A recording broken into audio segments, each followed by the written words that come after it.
Yeah, I think about a company and family businesses, and the family members' actions have a direct impact on their corporate brands.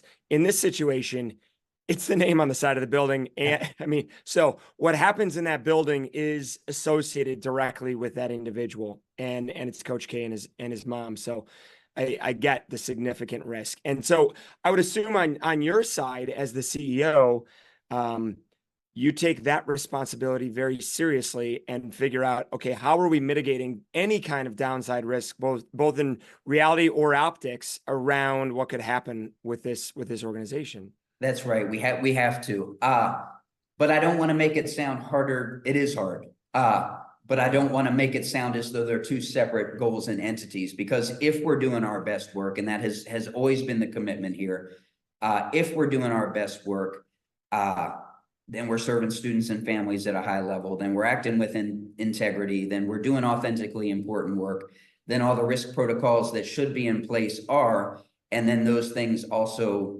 serve to protect Coach's brand. But that has never been an explicit, I think because those commitments are so clear, there has never been sort of a side conversation to say, hey, we've really got to talk about Coach K's brand within this. There, in the earliest years, when we were really trying to figure out, is this going to go? What does it take to be successful?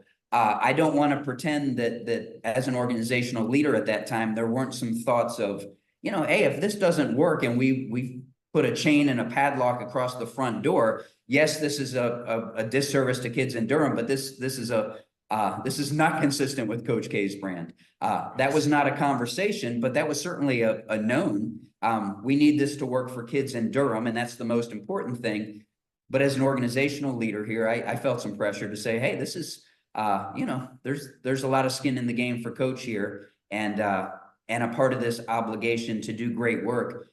There's inherently a commitment to, it should be good work that reflects well on the founder as well. Yeah. Well, and it's vice versa risk, right? I mean, your organization would be directly impacted by anything that happens to Coach K and his family. And so it's a two-way street. There's sort of leverage on both sides. Yeah, well said, Josh. That's true.